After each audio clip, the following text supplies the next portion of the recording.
Hello, welcome to the Armchair Expert. I'm Dax Shepard, and today we're going to speak with Bob Mervak. Bob Mervak is my wife Kristen Bell's best childhood friend, or one of her best childhood friends. And we came to know each other about 10 years ago through Kristen, and I discovered quickly that Bob is a musical genius, a phenom. And he and Kristen used to perform together in high school for hire at funerals, weddings, all kinds of weird stuff. You could probably get them out to just about any event for about $100. And I then worked with Bob on the movie Hit and Run, which I made in 2012. And he's just a genuinely wonderful person. And I thought he might be of interest to all of you because he is special and gifted. And we get to hear him sing and play the piano. And it's really fun. We get support from Quince. Have you been wearing the Quince linen shirts? Yeah, I've been wearing them a suspicious amount. Yeah, European linen ones, they're $34, which is genuinely insane for how nice they are. It doesn't even make sense. Well, here's the deal. They work directly with the factories, cut out all the middlemen, so you're paying for the actual quality and not some brand's marketing budget. Everything's 50 to 80% less than comparable stuff. I love it because it's all very classic and traditional, and I know I'm going to be able to keep it for a very long time, and the quality's off the charts. That's true. The style is very consistent. Whatever you get there, you walk down the street, you're going to look good. They have these lightweight cotton sweaters, which I love for when it cools down at night. It's nice drape around your shoulders in the summer and then throw it on when it gets a little cool. And it's not just clothes. They do home stuff, ding, ding, ding, travel stuff, everyday essentials. It's all the same model, quality without the markup. Make your summer wardrobe easier. Go to quince.com/Dax for free shipping on your order and 365-day returns. Now available in Canada too. That's QUINCE.com/Dax for free shipping and 365-day returns. Quince.com/Dax. Let's talk about a condition many people haven't heard of, and it turns out it's more common than you'd think. Peyronie's disease, or PD for short. PD can happen when scar tissue builds up under the skin of the penis. This can cause a curve with a bump during an erection, and for some men, lead to pain during intimacy and may impact mental health. It may also lead to anger and frustration, depression, lowered self-esteem, and even withdrawal from sexual activity and physical intimacy. Because of this, some men could feel embarrassed or reluctant to talk about PD. The actual cause of PD isn't always known. In some cases, it may be linked to a minor injury or repeated injuries during sex or other physical activity. The good news is PD is treatable. If you notice a curve with a bump, a trusted urology specialist can help diagnose it and walk you through your options, including non-surgical treatment. To learn more about Peyronie's disease, visit talkaboutpd.com. He's an armchair expert. He's an armchair expert. Is it one of those steel that I'm thinking of? Oh, totally. Yeah. Like this old industrial, but it was a war microphone. So you're rolling? Okay. Welcome to the Armchair Expert. I have a very fun surprise for myself and for you. My friend Bob Mervak is here from Detroit, Michigan. He was visiting, and so I'm forcing him to do this. He's going to play a song for us right out of the gates. He's too modest to admit this, but he has a very bad cold. I might even call it a flu. And he's going to push through that for our auditory enjoyment. He's going to play a song that I requested. And without further ado, Bob, whenever you're ready to sink your dinky. I'm not too proud to say I have the flu. Okay.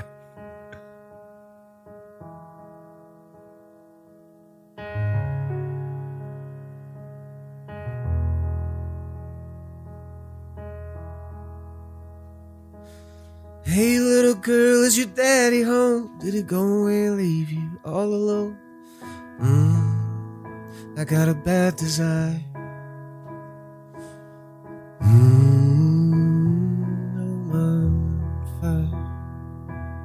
Tell me, little girl, is he good to you? And can he do to you the things that I do? Oh no, I can take you high. On fire.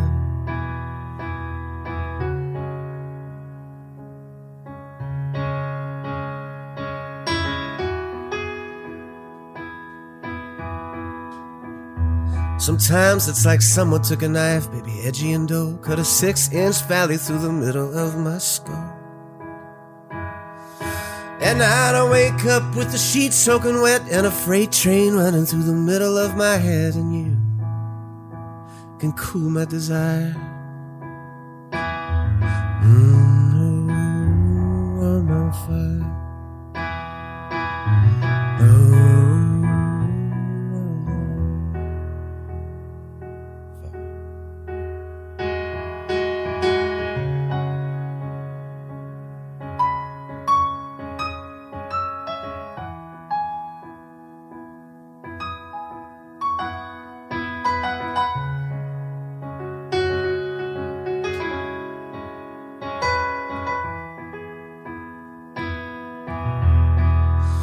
Sometimes it's like someone took a knife, baby, edgy and dull, and cut a 6-inch valley through the middle of my skull.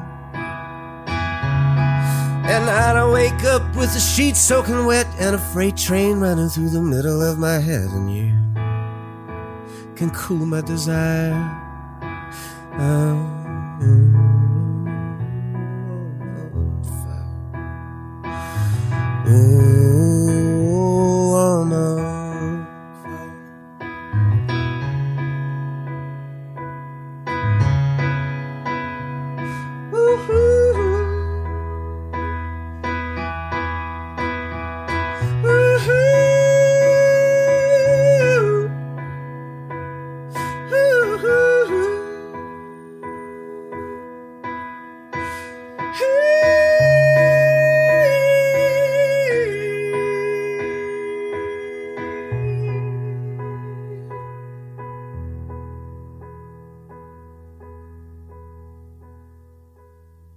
Oh, look at my eyes. Totally welled up. Which only happens to me when I see Kristen sing, and then I think you. She made me cry when she sang one time. Right? She does. She's got a thing, Oh, man. well, I think too, like you and I share this, we love her. And so That's true. you can't help but be like so proud of her when she does this thing she can do so well. There's something so beautiful about it. For sure. Yeah, right. And she doesn't do it too often. No. I've always the whole time since all the success, I've always kind of wondered, like, when are you going to do more with that thing, with a secret weapon, man? And I've been with her for 10 and a half years. I've probably seen her sing live 7 or 8 times. Mm-hmm. And every time just completely uncontrollable, just waterworks. Really? Yeah. I don't get so far as to like vocally be sobbing because I haven't done that since I was about 7. Right. But I am definitely welled up. Does she get nervous about it? Oh, she totally is nervous about it. You know her. And it's not something she would do for me at home. I mean, she sings around the house, but never like, 100% go for it. Right. And I guess too, the stakes of being on stage and all that just amplify the whole experience. But as I just said, the reason you love her too is I know you because you and Kristen were childhood best friends. Old buddies. Is that accurate to say? What age did you meet? I would say so. She was a year behind me, so we met in the 10th grade, and she was, and we hung a little bit in high school, but honestly, it wasn't until she went off to college, I think. I had this really jealous girlfriend in high school. Right. Yes, I've heard. Who didn't want me to? Have you heard of her? Absolutely. She didn't want me to hang out with Kristen too much, and so yeah. And first, I think probably she had some issues, and then secondly, also an intimidating best friend for your boyfriend to have probably in high school. I would think she's true. Super cute. And you guys performed a ton together. That's not something you and your girlfriend were doing, I can't imagine. She didn't No, sing, not did really. she? As a matter of fact, Kristen did a post about me when she went on the Harry Connick show and on Instagram and said, "Hey, this one's for you," and because I idolized Harry Connick Jr. Yeah. And she said, my friend and I used to get together and sing songs in high school, and I don't usually scroll through the comments, but I did happen to see this one comment, and this one guy said, "Yeah, your best friend was trying to get out of the friend zone."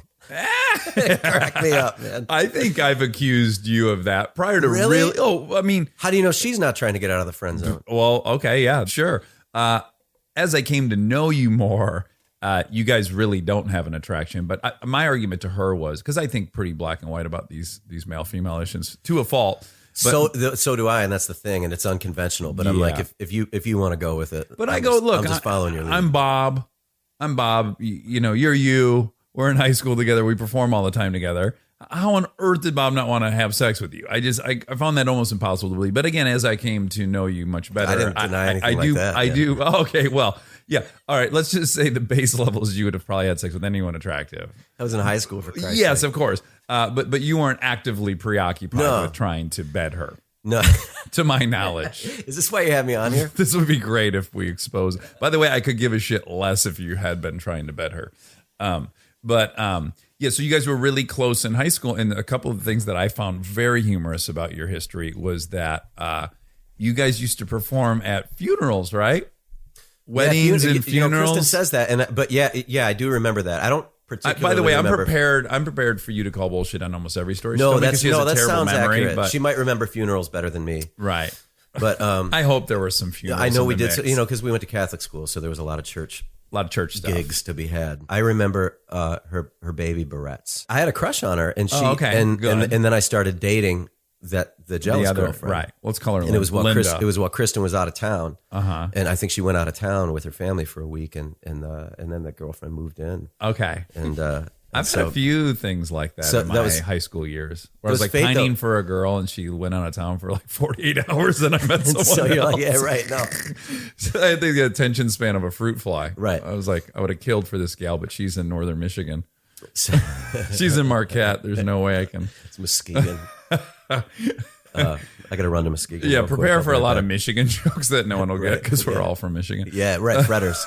Yeah, Exit 69, Big Beaver. Fretters and ABC Warehouse. And I like to think ABC Warehouse was a national chain. But so you guys meet, and then is it aside from the barrettes, do you guys immediately start talking about music? we were in musical together at some point. Oh, yeah, okay. So that must you have met been under it. the guise. I can't really remember the first time we talked or anything like that. I remember girls kind of being. I think they were kind of jealous, and I remember they were saying some shit. Can I say? I can say this is a podcast. We can say you whatever we want. you can say shit.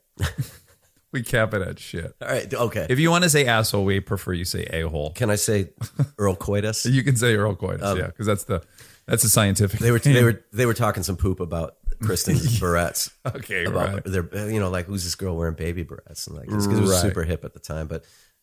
And so I think maybe I was kind of standoffish for a while because girls were jealous of her. So she was sort of like, we should be talking to this poser or something like that. I don't know what the deal is, but everybody was jealous of her. I think girls felt very threatened by Kristen Bell. Oh, see, and that's refreshing to hear because, again, I only hear everything through her filter, and we are so diametrically opposed in general that when she says stuff that seems implausible to me, I go, well, maybe that is how it worked at Catholic school. Right. But I do find it hard to believe that she would have been pretty and super talented and people would have just been so supportive of that in high school. It seems a little bit threatening. No, yeah, I would think so. I don't think I suffered that in high school. You didn't? Because I'm not super good looking. You're a 9, kind of, whereas she's a 10. Yeah, I'm a bit of a, mutant. No. What do mutants go through in high school usually?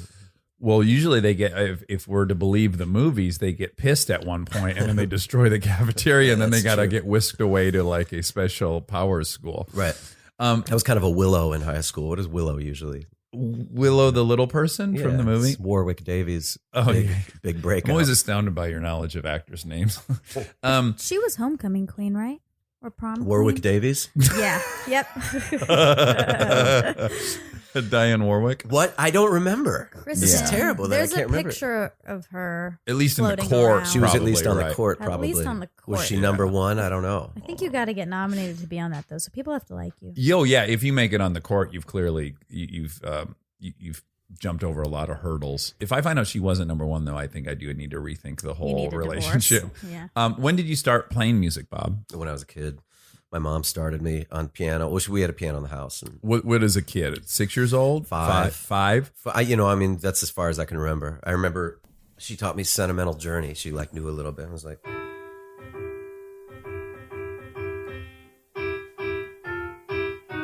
and that was the song we danced to. My mom and I danced to at my wedding, actually. And is it something that you liked right away, or something you felt? Man. Oh, you did. It didn't feel like loved homework to you, the practicing and everything. No, practicing always feels like homework to me a little bit. Actually, I think it was more or the practicing that I'm supposed to do. Yeah, practicing the technique and practicing, but just sitting down and jamming. Are either of your parents musicians? My dad plays the guitar a little bit. He was in a band in high school. He was in a band called the Jesters. Of course. In college. Sure. And, Super sweet in the 60s. Yeah, they probably did Monkees covers or something like that. I don't know. And my mom sang in choirs and stuff. My mom's claim to fame was she got a voice lesson with Duke Ellington because she sang in this. Do you believe that? I don't. I do. I know you believe she said that. I did until you just said, do you believe that? Right. Because my mom, God bless her, she's my number one lady. But there are some stories as I've gotten older. I'm like, could that have really happened? So I'm just curious. What are the odds your mom really vocal trained with Duke Ellington? It's my mom big is full claim. of shit. Well, another thing about if you're from Michigan, like we both are, everyone knows someone who was in Bob Seger's band, or claims to have been in Bob Seger's band at some point. Yeah. And it's just after you meet the 20th person who's been in Bob Seger's band, it just gets a little suspicious. Right. Our landlord was Drew Abbott, who was the original guitarist of the Silver Bullet band. Oh, really? No and joke. they all grew up in Birmingham, right? They did, yeah. Again, I had a stepdad who claimed he played their prom, that they were classmates and peers. And I've met like and 6 now I don't know stepdads that have said that.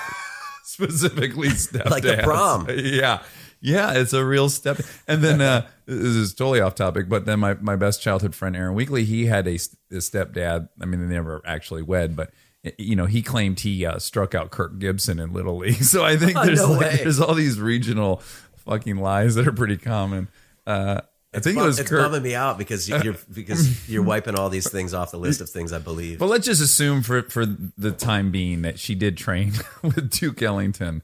How did that even come about? She was singing in a choir at U of D called the Don Large Chorus, and Don Large was kind of he was kind of like the choral guru of Detroit, which is like the perfect way to be a winner and a loser all at the same time. Sure. And he was asked to do a gospel concert, or he was asked to supply the choir for a gospel concert that Duke Ellington was doing. At Okay, so hall. this is getting more and more plausible. And she sang in the Don Large Chorus, and so she. And he pulled her aside and said, "You're sharp here. You're flat here. You're perfect here." I think each kid got like 5 minutes. Oh, that's cool. Like that. So it's nothing. It's not super brag worthy, but it is like the fact that you were in the same room with Duke Ellington. Yeah, who's arguably one of the top 5 musicians and in the 20th century. I'm just theorizing now, but I do think when people meet people like that, like a Duke Ellington in their childhood, somehow it does break a barrier where you go like, oh, I've actually seen this person in 3D. I've touched them. So this is something that's possible.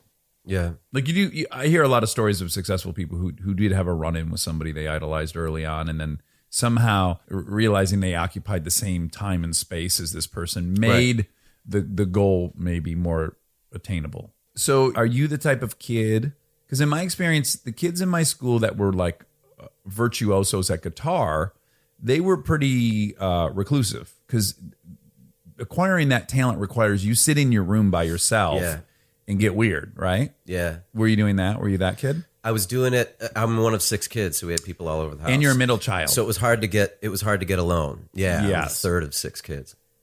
So it was hard to get alone, so I would do it with them all around. And I would get told to stop a lot of the time because it was because it gets I wonder weird if that helps though, building up some kind of confidence in far as getting vulnerable. Performing in front of people, right? Simply because it was the only way you could play. I was. Yeah, right. And they probably hated it. Like if siblings are so fucking mean to each other, they were probably saying the worst things that people could say. No, it was to my you. mom that was the worst. Really? It would drive her nuts. Oh, okay. And she was the one who was pushing me to learn the most. But she'd be in the kitchen. She's like, I can't take it anymore. Yeah, I think, but with 5 other kids running around and stuff too. Like if you're never naked alone, you're gonna get pretty comfortable being naked in front of people. So. That's right. Were you guys were you also nude in front of each other a lot as siblings? I ask this sincerely because my brother and I never were. We were. Oh, you were? Yeah, it was weird, man. Like we'd get out of the bathtub, and I think we could have used some direction, some parenting in that area and stuff. Because like the babysitter would come over and be like, "Hey," and everyone was just nude. Everyone. I can tell you probably the weirdest moment my brother and I ever shared was he had beat me up daily my entire life because he's 5 years older than me. And then we hadn't fought for a while because he was now 19 and I was 14 and he had moved out. But he was kind of house sitting when my mom was out of town. And it was the morning of our big basketball game, our crosstown rival basketball game. So I was like playing Metallica upstairs. He's downstairs with his girlfriend. Apparently they're sleeping nude because he comes upstairs in a towel to my bedroom and he says, "You got to fucking turn that down." And now I'm like, you're not my boss anymore, And, one thing leads to another. We get in this huge fight and his towel comes off in the middle of the fight. So he's bare naked and I'm wearing a suit because when we had away games in basketball, you had to wear a suit to school. So I'm fighting in a full suit and he's bare naked. And I remember like getting distracted by seeing his penis and his pubic hair and stuff. And then I ultimately won that fight, which was the first time I ever beat him. And it was such a great way to go into this very important basketball game. And anyways, he was nude, and then I finally let him up from the bed because it had ended on my water bed. I had pinned him on my water bed, and then I let him up, and he had to get up bare naked, and then he had to cross the room to get the towel and put it back on. And as he was putting his towel back on, he said, "You know who won." Even though it was very clear who won. But whatever. Yeah, I just remember feeling very awkward about the fact that my brother was naked in front of me. Again, because we didn't have a dad in the house, so we weren't seeing either of you. I wasn't seeing like full-grown men naked, right? Like, as I guess most boys do. It would be interesting though to be like I've got to beat up this guy naked, but the other guy's like, I got to beat up this naked guy. So it's kind of who is it worse for? Yeah, I don't think it was great for either of us. Stay tuned for more Armchair Expert, if you dare. This podcast is brought to you by Squarespace. We've talked before about Rob building our website on Squarespace, and I bring it up again because it's a perfect example of what they do well. Rob had all the pieces, the content, the vision, the ideas, but he needed something to actually take all that and make it public facing. And Squarespace was that bridge. Maybe you're in the same spot. You've been developing something, a business, a skill set, a body of work, and it's been private. It's been yours, but at some point you're ready to put it out there, and that transition from private to public can feel like a huge leap. Squarespace makes it feel like a step. Beautiful templates, built-in SEO, email campaigns, scheduling, analytics, everything you need to go from "I've been working on this" to "here it is, come find me." All in one place, no code, no stitching together a bunch of different tools. So if you've been sitting on something and waiting for the right moment, this might be it. Head to squarespace.com/DAX for a free trial. And when you're ready to launch, use offer code DAX to save 10% off your first purchase of a website or domain. This episode is brought to you by SoFi, the all-in-one finance app where you can bank, borrow, and invest all in one place. Let's talk bank accounts for a second. The average bank savings rate is 0.39% in interest. You're earning pennies on your savings, but it does not have to be that way. With SoFi high-yield checking and savings, the money barely making moves sitting in your savings account can earn over 8 times the national average savings rate with eligible direct deposit. No account or overdraft fees, which feels rare these days. You can get your paycheck up to 2 days early, perfect for getting ahead of a bill or grabbing what you need right when you need it. Plus, get up to a $300 welcome bonus when you sign up with eligible direct deposit. Sign up for SoFi checking and savings at SoFi.com/armchair. SoFi checking and savings is offered through SoFi Bank NA, member FDIC. Terms apply. This episode is brought to you by ServiceNow.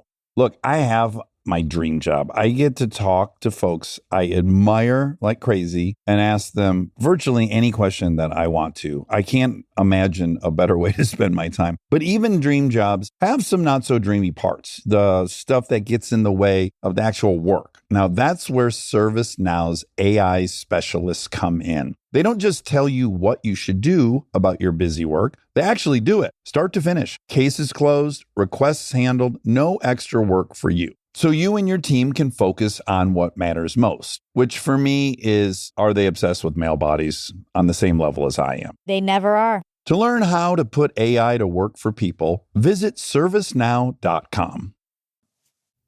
They say the average person makes about 35,000 decisions a day. Big ones, small ones. What to eat, what to wear, what still fits. So here's one decision you don't have to think about. Fruit of the Loom women's underwear. Comfortable, reliable, no fuss. It just works every single day. Fruit of the Loom. Because simple feels really good. But, you know, the compliment means nothing coming from me because I really have no musical expertise. But by my estimation, you are a musical genius. There have been numerous times you would visit and I heard you sing and I thought you were just incredible. And you'd be playing in our living room sometimes just by yourself and I'd be eavesdropping and I always loved it. And then when I did Hit and Run, I asked you, hey, could you reinterpret the song Hot Rod Lincoln, right? Yeah, that was a good moment. Yeah. I felt good about that. Yeah. And I just kind of asked you out of the blue. You were in Michigan, like, hey, is there any way to make Hot Rod Lincoln cool? And you sent me like 3 versions. And then one version, it just blew my fucking mind. We went way left, man. Yes, it was so great. You don't remember it, do you? Of course. No, I don't remember. I don't remember the words. I remember something like... Yeah, that's. I remember that. I remember that stuff. But you made this super cool version of Hot Rod Lincoln, and then we cut an early trailer of the movie to that song, and then we took that iPad around, and that's how we sold it internationally. It was so inspired and awesome. And then based on that, I asked you if you would score the movie, which you had never done. And this was rife for disaster because I had not directed a movie where I had directed one other movie, but there was no score in the movie. Nor had I done a score yet. Nor had you done a score. So I don't have the tools to communicate with you what I need. I also don't have the musical vocabulary. So I can only say to you, like, I kind of want it like out of sight, but also like, Willy Wonka. And then I want this. For me, it's a very hard moment in the movie making process because I don't speak the language. I can talk to actors, I can talk to a cinematographer. But that's 98% of the gig half the time. And when someone speaks, and you can get lost in the language anyway. Yeah.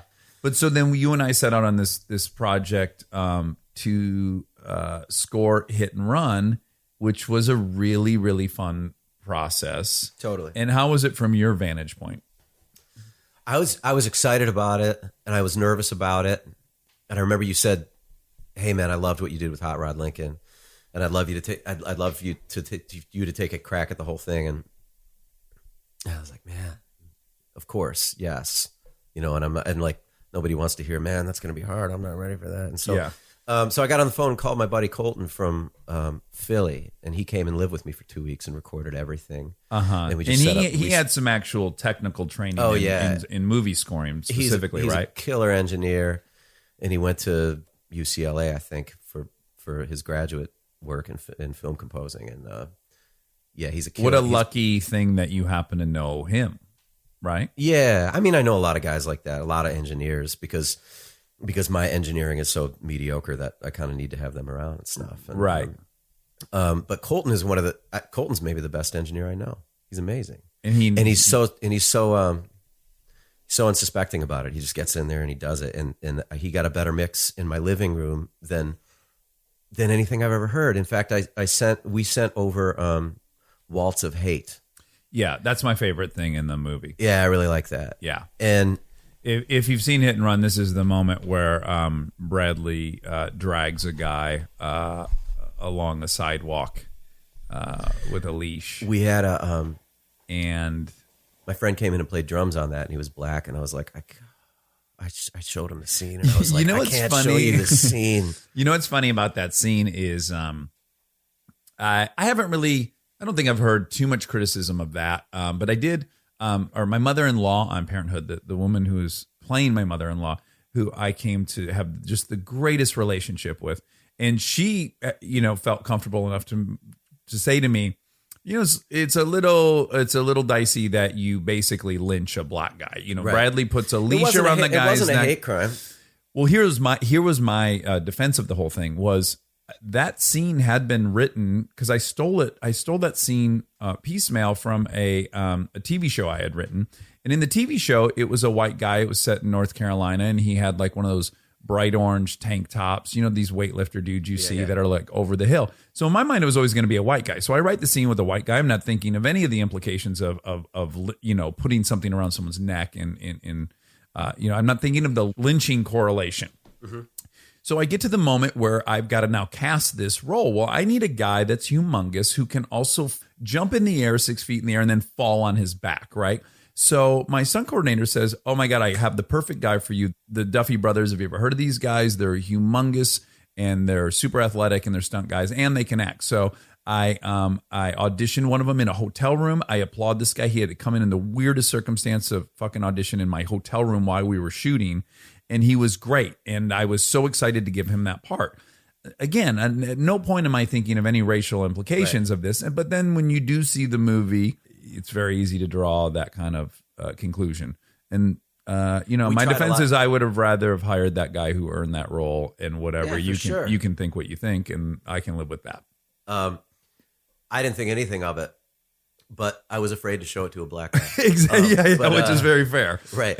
We tried a lot of different stuff with that, and we tried a lot of goofy stuff. And there are moments where I have this on video somewhere where you hear us just kind of like keeling over and laughing, laughter, and because we tried stuff like.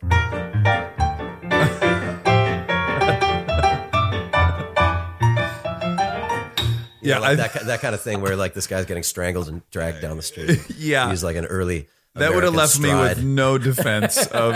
I think that would have tipped the scale. I thought about sending it to you. I was like, I think he's too stressed to deal with this, man. Yeah, but we sent that track over to your engineer at the time, and he was so impressed. But he was like, "Where did you record this? What mics did you use? Blah blah blah." And I was like, "This mic in my living room," and that's the kind of stuff Colton, the sound engineer, that's the kind of stuff he can do. I mean, he can just take. Yeah. You can take a lemon of a The room. Percussion in particular in that song is off the charts. It's so great. And we ended up reusing it. I think we used it over the title sequence. It was also used, the Detroit Police Department got a hold of that movie, and they really liked that song, and they used it. There was this viral YouTube series of police departments all over the country doing The Running Man. Oh, really? Yeah. No, and I got presented an award from the Detroit Chief of Police. Oh, you did? He's kind of a badass. I really like him. Wow. You're virtually on the department now. Yeah, it was really cool. And they loved it, man. They thought it was the greatest thing. So. Yeah. So that was a very fun experience for us. And then you also made a really cool version of the Chips theme song. Early on, I said, can you kind of do that? Can you do the Bob Mervak magic and make this Chip song? You made that Chip song. We then found out that the writing was $500. They wanted $500,000 for that. And then ultimately, I don't know how awkward you felt about it, but I was in a very awkward position of you had scored Hit and Run with my friend Julian Wass, who also did some songs for it. And as happens when you do a studio movie, they basically say, here's a list of 12 people you can have compose the movie. Right. They've done movies for us in the past. And so go ahead and familiarize yourself with them and you get to pick one. But that's it. You don't get to bring your composer. So I ultimately felt very guilty that I wasn't then able to offer you that job. Did you feel guilty about it? I felt terrible about that. I felt terrible about not being able to use my editor from Hit and Run. Oh, yeah. No, I loved. Yeah, I remember you were bummed about that. That one's even sadder because I had gone in there and they said, do you have an editor? I said, yes, Keith. And they said, great. And then they did not tell me until 2 days before we started shooting, oh, by the way, you can't have Keith. He's not done any movies for us. And so you need to pick from this list. So I actually had to call Keith and say, this job I told you have, you now don't have, which was fucking heartbreaking. I hated it.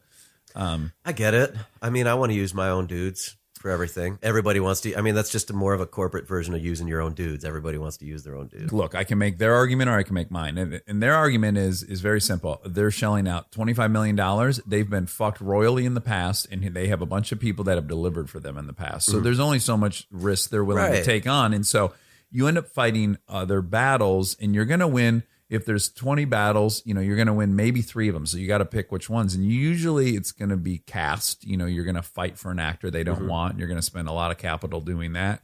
And then you can't call them an hour later and go, I'm not doing the movie without Bob Mervak. Right.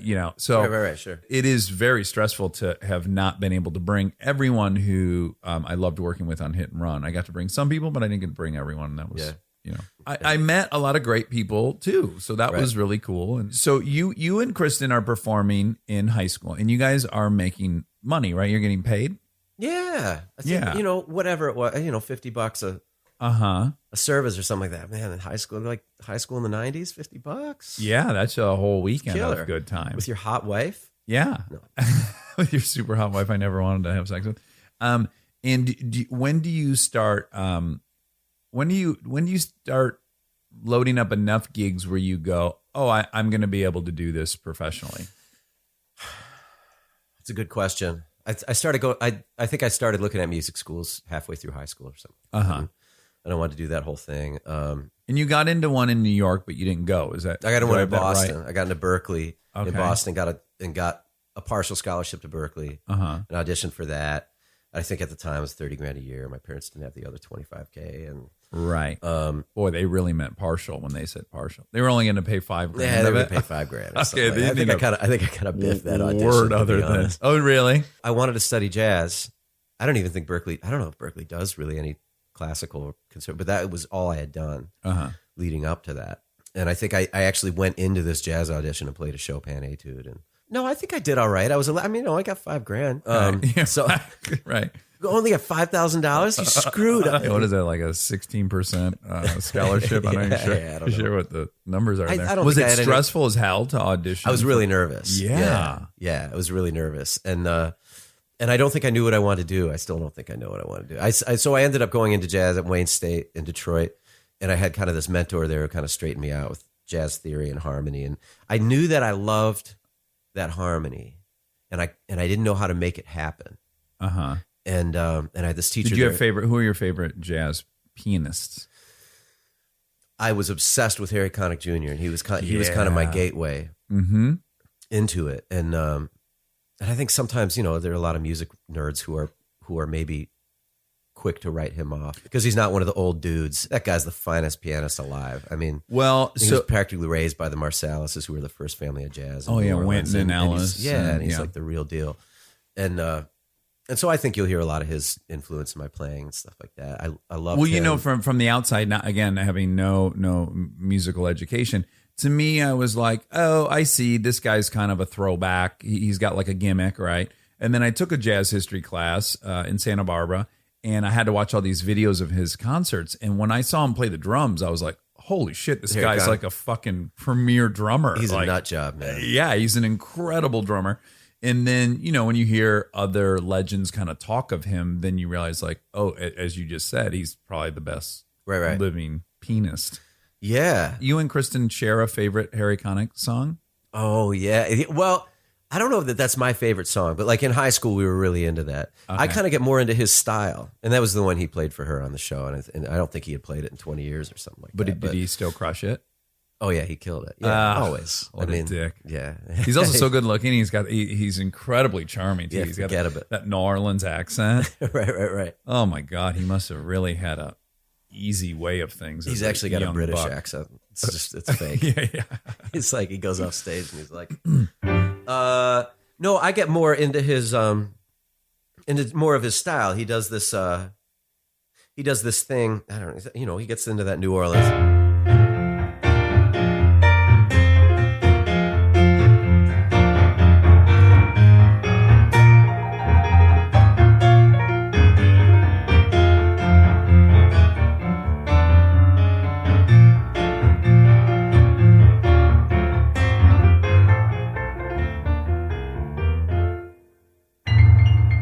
That kind of He does, I love that. I love that New Orleans thing.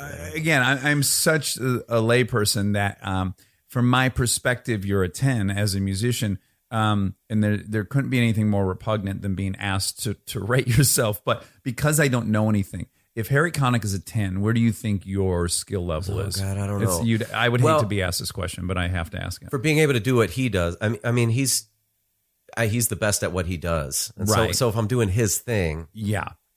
I'm the best at I'm the best at my thing. Right. And so I think I have certain gifts that no other But musician. would you say that your strength is more creativity than technical playing? Or are they on par? No, I'd say because I think you're incredibly creative. Yeah, that I can say about you. I would say I think the creative side of me trumps the ability, but I don't because you're weird. You're off. You're left of center. I try to be. Yeah. I've been doing a lot of studio, like a lot of pop records the last 5 years, and I feel like it gets kind of, they get kind of antiseptic, and I try to be as creative as I can on them, but it's not usually encouraged, and yeah, they want They want what they want. Yeah, they want inside the box. And so, and you got to, that's a muscle, you got to strengthen that muscle. Did you feel that way on Chips? You got a big studio, you got a bunch of money, and you got, and well, when I feel that way is the difference between being a lead in a movie and a supporting character. So if you're a supporting character in a movie, which I often am, you are there to facilitate the lead's storyline. And so it's not necessarily time for you to shine. You think most of the leads still have a lot of creative room? Mojo? No, I mean like they're granted a lot of creative space from the director and stuff. I guess it's director to director, but there are it varies so much among actors. Some actors hate to improv, hate to make it their own. They love the text, they want to learn it inside and out, and obviously I respect the hell out of that. That I would be bored doing that kind of like as a pursuit of like trying to perfectly execute what the writer thought of 2 years ago. I can admit there's some irony in here because I am sometimes that writer, and then I do want that person to somewhat do what I had imagined in my head. But yeah, I think it all just varies on whatever excites you about the thing. And I imagine for you, what excites you is your little filter, your interpretation of all this stuff. Yeah. Well, I did a movie, as you know, a few years ago. You acted in a movie. I acted in a movie. A George Clooney movie. I am equally as much of a layman with acting. Not even a layman. I'm not even in the same universe as you think you are as a musician. I think they're actually dead comparable because you've seen a million movies and all I've done is watched or listened to a million albums. So I don't know. I think you have more musical ability than you give yourself. Well, I played the drums. Kristen used the word tone deaf. You were not tone deaf. I may or may not be tone deaf, but I at least am a 3 out of 10 drummer. Yeah.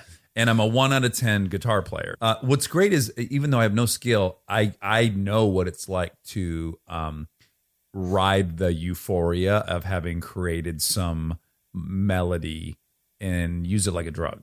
I do know what that feels like. I think you're also not afraid to say what you. I think because of your peripheral participation in music, you're not afraid to just like what you like, and you don't feel pressured to like what everybody else is liking, and you're.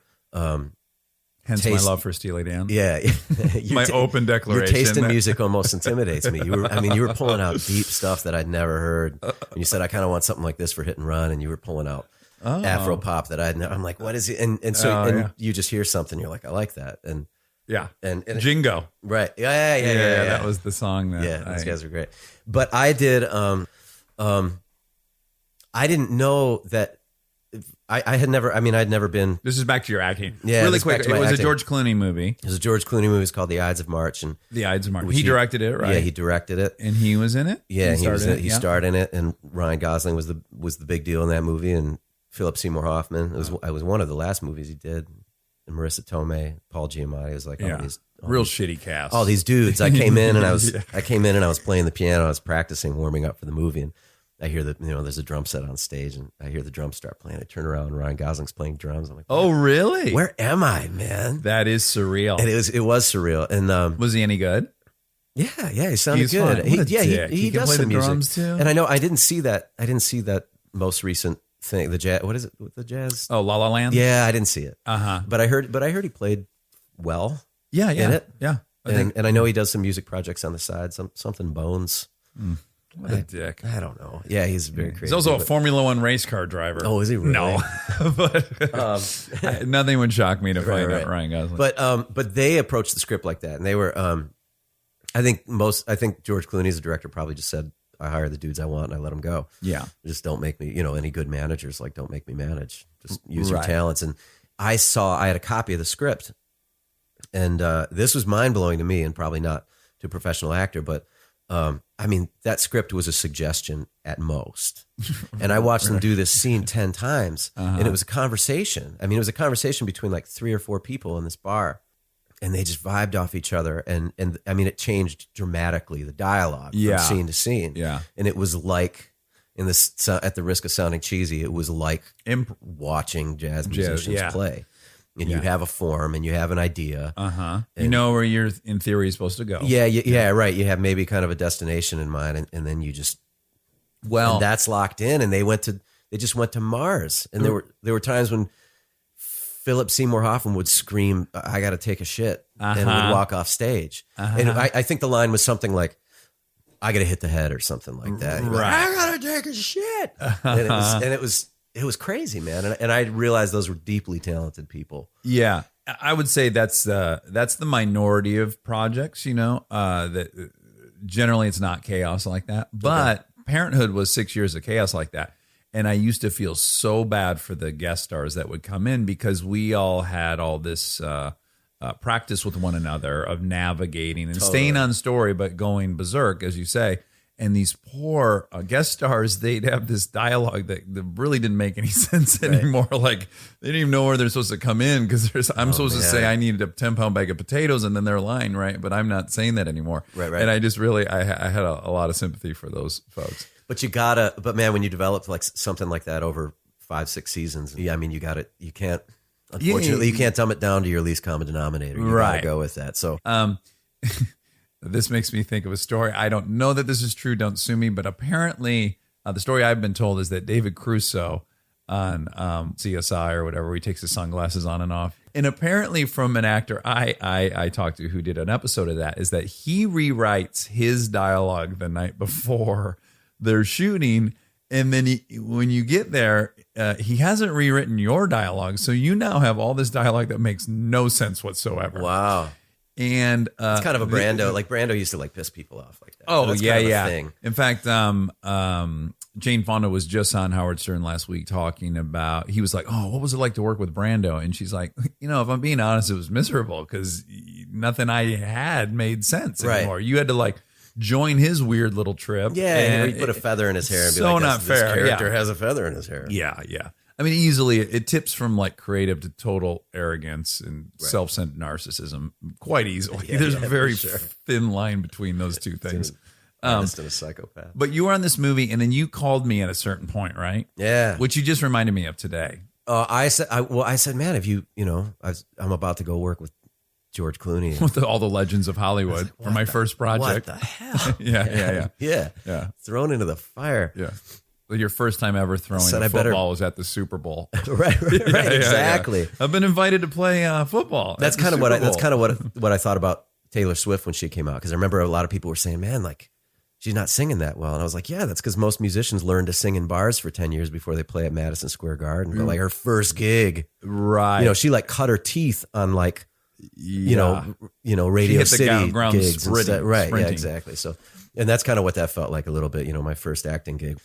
No, I called you and I said I may as well, call one of the more famous people I know. I was like, "Do you know Ryan Gosling? Do you know George Clooney?" And I remember you said I have not met either of those guys, and you said, "But I love Ryan Gosling," and I remember you were a fan, and you said, I said, "I don't know, give me 2 seconds of advice going into my first movie gig," and you were like, "They hired you for you, so just be you." Yeah, which is about the hardest thing you can. Yeah, exactly. It's easy advice to give and very hard to do. And you said you got the gig based on what you did. Give them what you gave them. That's what they want. The auditions for them, and then when you get that, on set's your time. Like you jump through the hoop, hula that's hoop. True.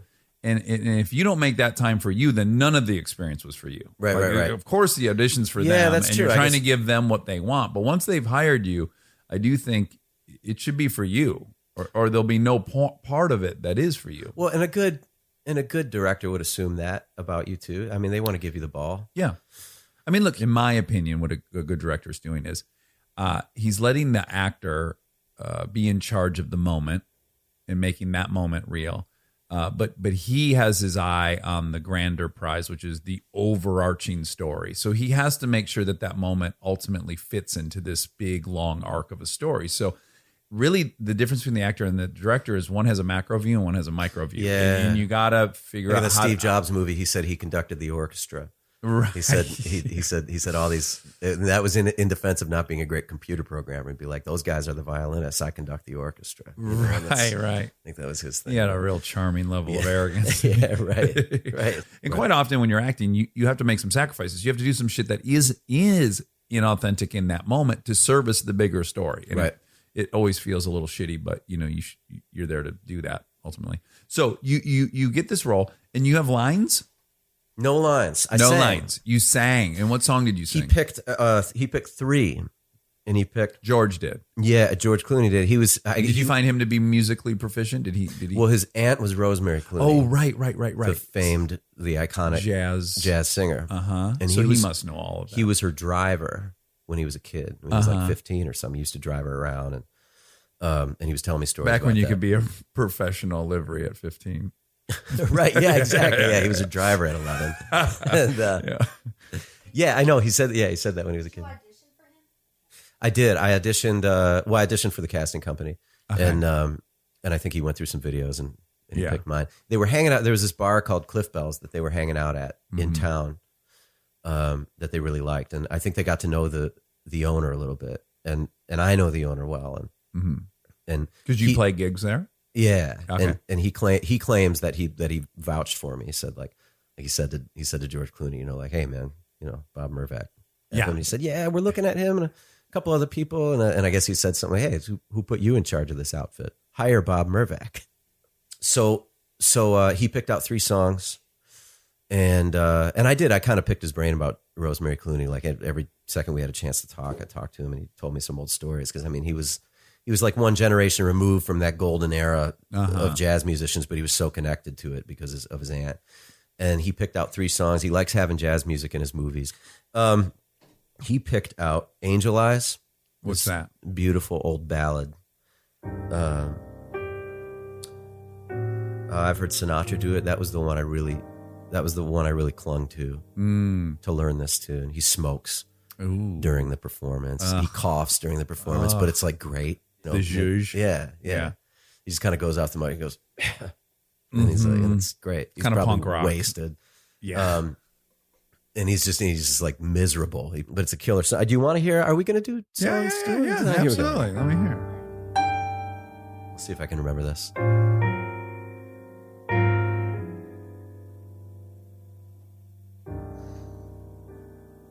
Try to think that love's not around.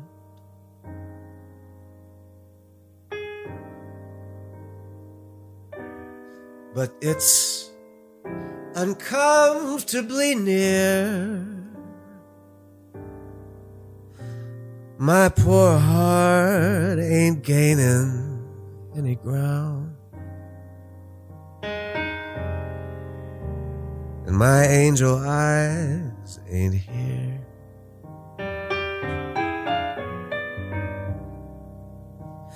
Angel eyes that old devil sent,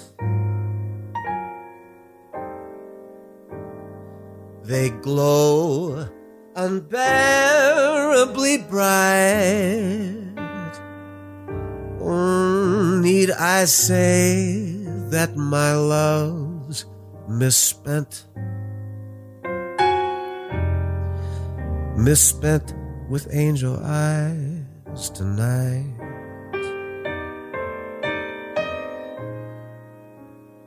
So drink up, all you people.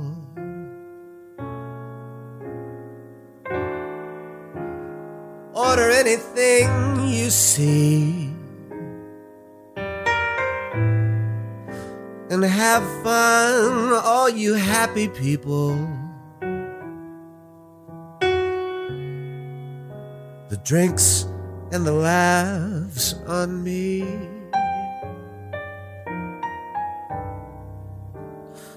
Pardon me, but I gotta run.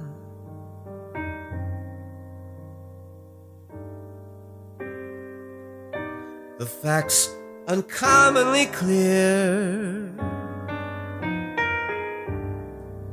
I gotta find who's now number one,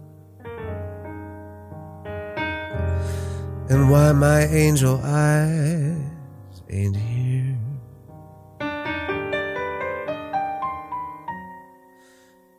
Excuse me while I disappear.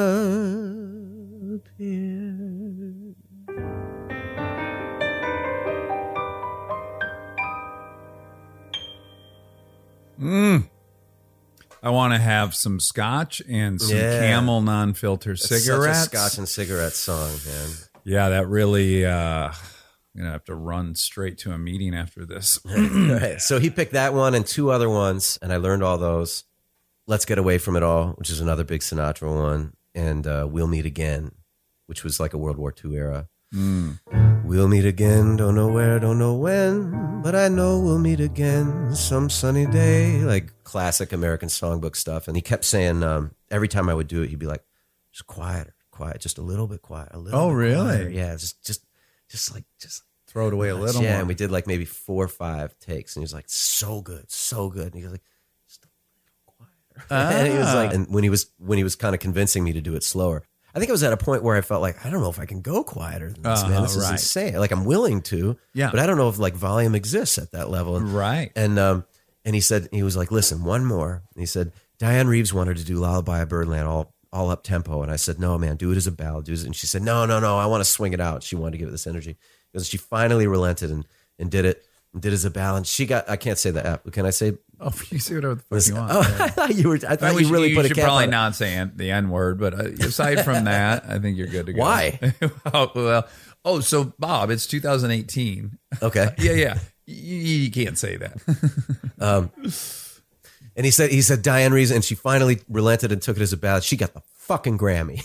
Oh, that's what he said. Yeah, and he was like, take it quieter. Man. That's it's hard to argue when And people she did. roll out facts He's like basically that. saying, yo, Yeah, I'm the man. I one time had a project. In fact, the very first script I ever sold, Adam Sandler's company was producing it, Happy Madison, and the then president was this guy Jack Garapito, and we were having some script meeting, and he said, you got to put a monkey in this movie, and I said, I don't think I'm comfortable putting a monkey in the movie, and he said, we put a monkey in The Animal, made $90 million, and I'm like, all right, I'll put a monkey in the movie. No matter what note he had for me, he had some reference to a movie they had crushed on.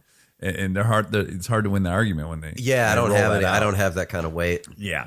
One thing I'm always in awe of, because just you were fucking around at the house yesterday, and I said something about the Rolling Stones. Then you immediately just started playing this Rolling Stones song. I would love to know scientifically, neurologically, how on earth do you have all those songs in your head immediately? To me, it would be like having memorized thousands of poems, right? Yeah, if you love them. I think that's the same way people who But do you think it's a muscle memory thing? Do you think it's different than like trying to recall a passage in a book? Do you think it's more about like your body knows how to move? Well, I think I started playing this. And I started doing that, and it was I just liked that. I liked it when I was a kid.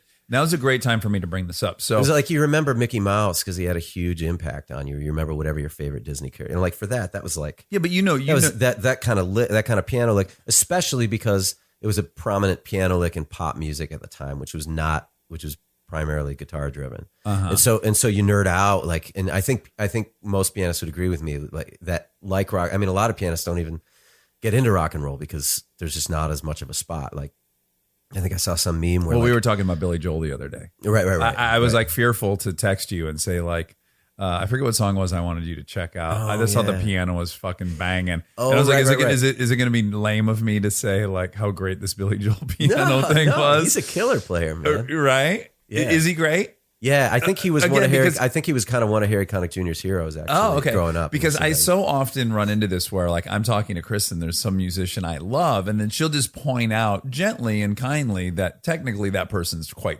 terrible. Like, we were I made you read, there's a very famous, great guitar player, Pat Metheny. He's a jazz musician. And he is a virtuoso, and he's also a scholar of music. And I said to you, have you ever read his critique of Kenny G, which is one of the most mind-scrambling passages you could ever read. I implore you to look it up on the internet. So quietly abusive of Kenny G. He is. He goes on a tirade about Kenny G's technique that it's just, I've never heard anyone dress down that much.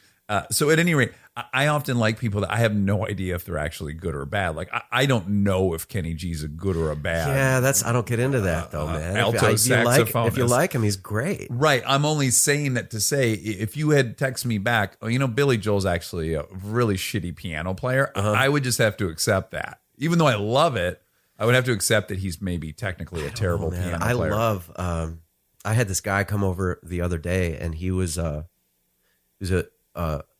refugee from the Hungarian Revolution back. Well, don't brag. I didn't know. I had You're name dropping a refugee.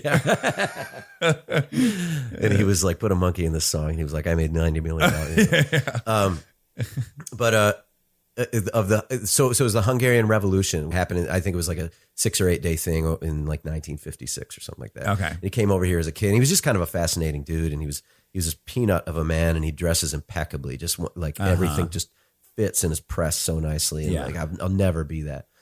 And he said, I have this melody in my head, and these lyrics that I wrote, when I was a kid in the 60s. He never wrote it down. And he's had this melody in his head since like the early 60s. He said, I'm wondering if you could script it out for me. I think he just kind of maybe wants to have this before he dies. Wow. Like have it documented. I said, sure, come on over. And he came over and we worked on the song, and is he humming you the he's song? singing it to me. He's singing. He goes, it's something like, when the flowers bloom, I'll wait for you. And he's a mediocre singer. And by American I don't Idol, think you should by say that American about a Idol, refugee, but continue. all refugees are mediocre singers. Check that statistic. By classical, soprano standards or whatever, or by American Idol standards, he's a mediocre singer. But I love that. I mean, there could have been nothing better. It was one of the best things I've done. And Neil Young's not a good singer, right? Bob Dylan's not a good singer. Yeah, if that were the matter. compass that they used, yes, most of my heroes would not be.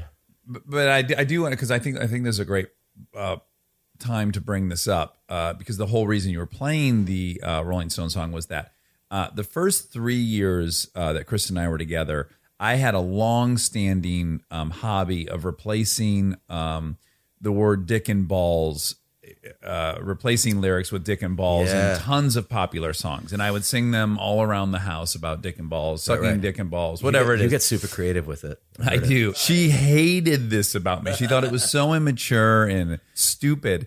And then you were visiting one time, and then we discovered that you too really enjoy replacing lyrics with dick and balls or sucking dick and balls.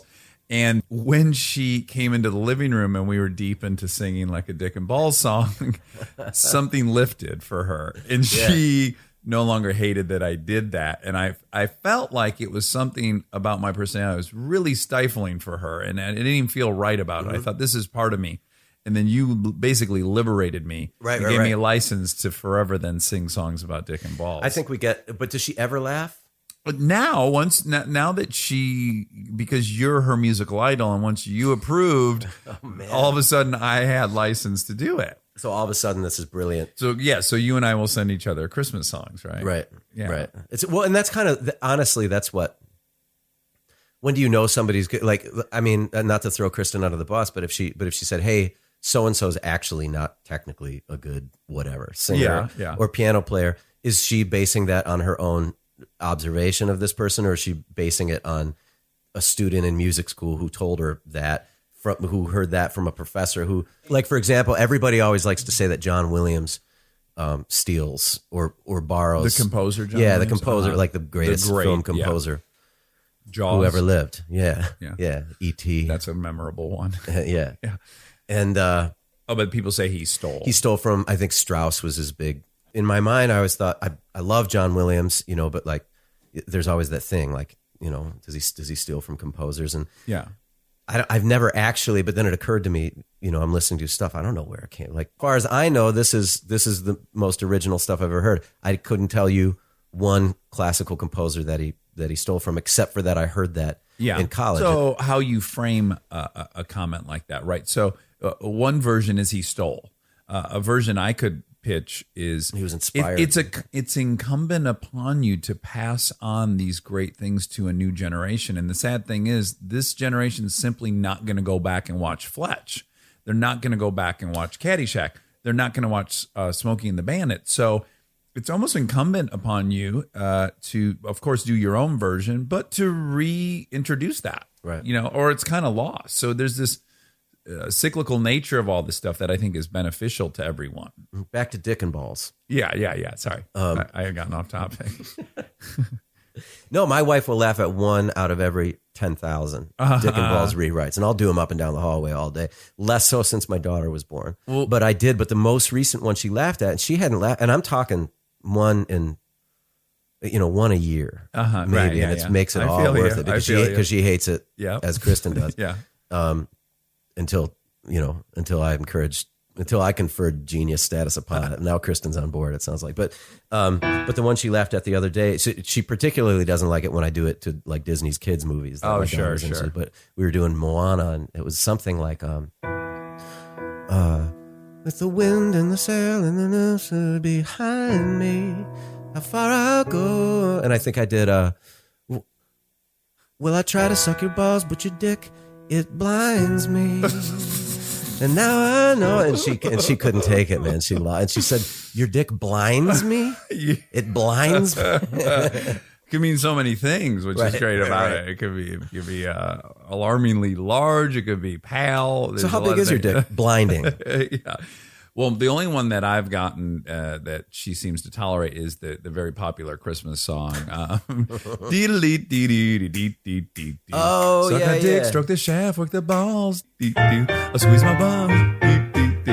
I'll work the shaft, stroke the head, tickle the balls. Dee-dee-dee-dee. The way I get her in. Hang on your dick and balls. I'm gonna get to know you better. Oh, if I could sing like you. It's Christmas. If I can work my way into buns, like she does think buns is funny, so I try to steer him into like tickle the buns. Okay, yeah, squeeze the that's buns, nice. Don't ignore my buns. Right. Yeah. So So you sent me a voice memo one time of silver bells. I think it was silver balls. It was like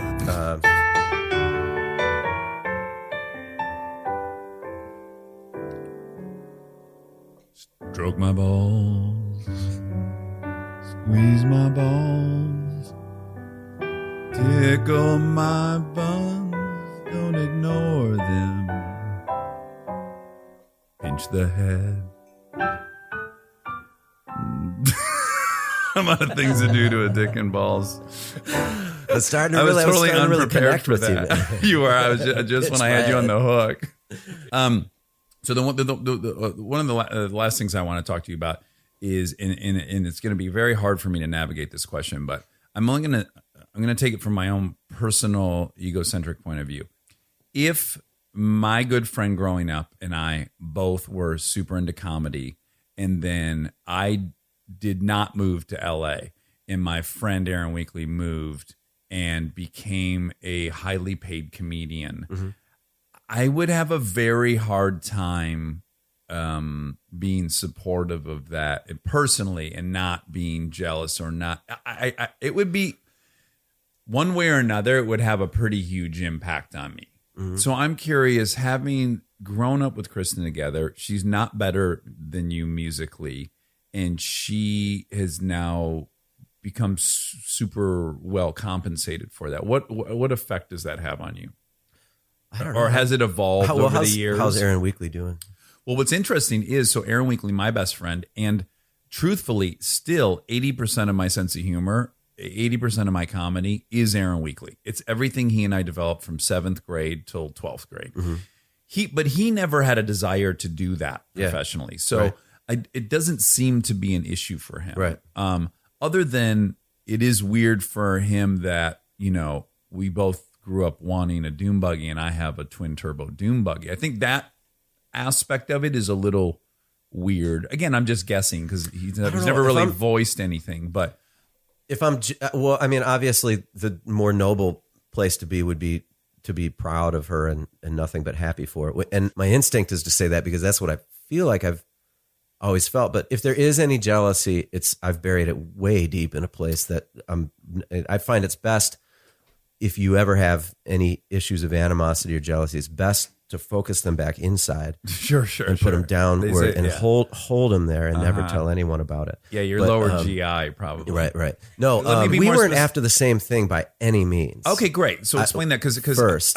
there's a million different responses to this I might expect, which is her level of public figureness might seem like a death sentence to you. So it might not be anything you would want. Again, I'm coming from my own egocentric place where I wanted all that stuff. You know, I wanted to have, you know, large appeal or broad appeal, and then make money from that. Right. Did you have that desire? I mean, the rock star thing, like everybody wants to be.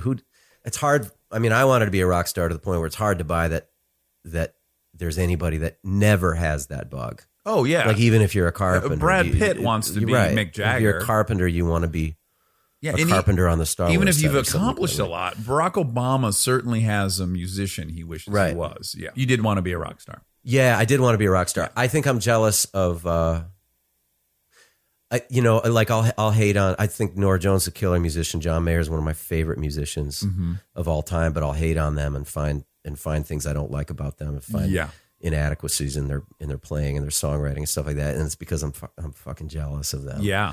And that's why. And I can super relate. Consciously, I don't think about it that much, but I know that that's what's there. Yes. And I don't think I feel that with Kristen. As far as if I feel any inadequacies about, you know, my success or lack thereof, it's more like I blame myself, and I'm not mad at people around me who've gotten there. But I want to be clear, like, you are a successful musician. You support your family playing music, which is a humongous win. So I'm not in any way saying you haven't succeeded. I'm just saying that, you know, Kristen has succeeded on this, you know, pretty unrealistic platform. Right. Yeah. So it's some of that still exists. I'm somewhere. so scared to ask you this, but it's something I wonder about. I think it's terrific. Yeah. You've asked me some questions. I asked you the other night, point blank, were you molested? Which kind of, it took you off guard. Yeah, you've asked me some things. I was like, wow. And then I realized sometimes it's not that you don't want to talk about things, it's just you've never been asked. Because no one in their right mind would ever ask you. If you've been molested, point blank. But I still don't remember. You ever put your mom's underwear on as a kid? No, it's not uncomfortable for me to answer at all. In fact, it's cool. It's cool to have a conversation with that because, I mean, I go through different things as far as like being able to deal with Kristen's celebrity and your celebrity and stuff like that. And you both have two totally different ways of making people comfortable with it. Yeah.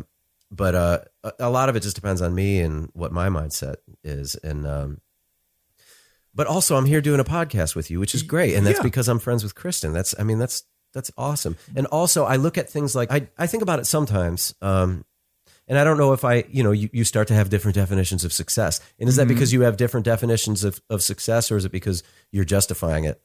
Sure. And it's probably a little bit of both. But I do remember there was a place we were playing. I was out on tour with a songwriter, and it was up in the mountains, California, this venue. And it's in this old loggers town. And I was playing there, we had just, I think we were either on our way to LA where I was going to see you guys, or we had just left. I can't really remember. But I was playing at this venue, and I was thinking, and for some reason, Kristen, she entered my mind, and I thought she would probably never play this venue and never get a chance to play this venue. And I think it's because I was in love with this place, and I was like, this is like a romantic, this is kind amazing. And the audience was, 50 people or something like that. And it was in this tiny little place. I'd never seen something so thoughtfully decorated. And I don't even get into that, but I was like, wow, just everything about this place is an amazing night. And I hate saying this because Kristen's not competing with me. Right. Nor am I consciously competing with her most of the time. But now and then, if I ever, like I had this, so I'm ashamed to say it, but I had this moment where it was like, I was justifying that celebrity to myself. And I was saying, you have something Kristen that would she never, can't have. Kristen would never get to come in here and play this gig and remain in relative obscurity. And get to have the exact same experience I have. I'm sure there's. I think that's a super normal thought to have. I don't think there's anything negative about that. But the fact that I would think something like that is indicative that maybe there is some jealousy there. I don't know, something like that. So yeah, and I guess my curiosity is more like, first and foremost, you're not in a cubicle 40 hours a week wishing you could play music professionally. So you're already like whatever the spectrum is, right? You're already in the 75th percentile because you're doing the thing you love to do for a living. Right. So that's goes without saying. But I do wonder if you ever played the game with yourself where you're like, fuck, if I had moved to New York like she did at 18, would I have been on a similar trajectory? And But I didn't. You didn't, right? But do you ever play that game with yourself? I think I'm at a spot where I say I didn't. I think I did used to play that game. Yeah. And now I'm like, but certainly it's evolved. You're what, 38? yeah, I'm at 39. Yeah. And you have a kid that you love, and you have your wife Izzy who you love. So Yeah. you have a great fucking life. So it would be very unbecoming of you to be sitting around going like, fuck, how'd I end up here? Because you ended up somewhere great. But I do wonder if when you were a little bit younger, did you ever think like, fuck, well, the only thing difference between her and I, because there wasn't a skill level difference, was that she moved to New York. No, I don't think so. Okay. I don't think about it that much. Okay, good. I think you've just surpassed how much I think about it. Okay, good. Or maybe I just don't think about it in that way. I don't know.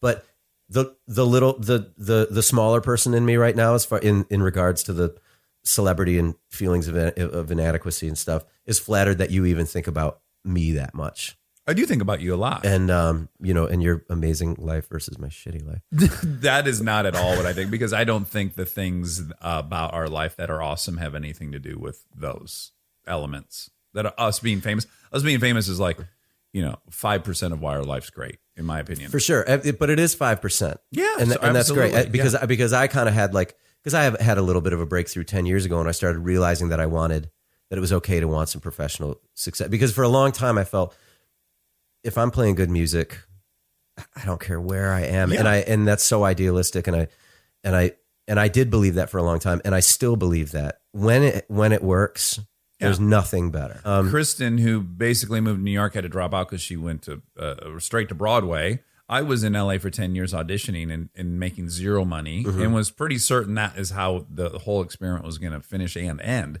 And for me, it was, I had a show every Sunday at the Groundlings.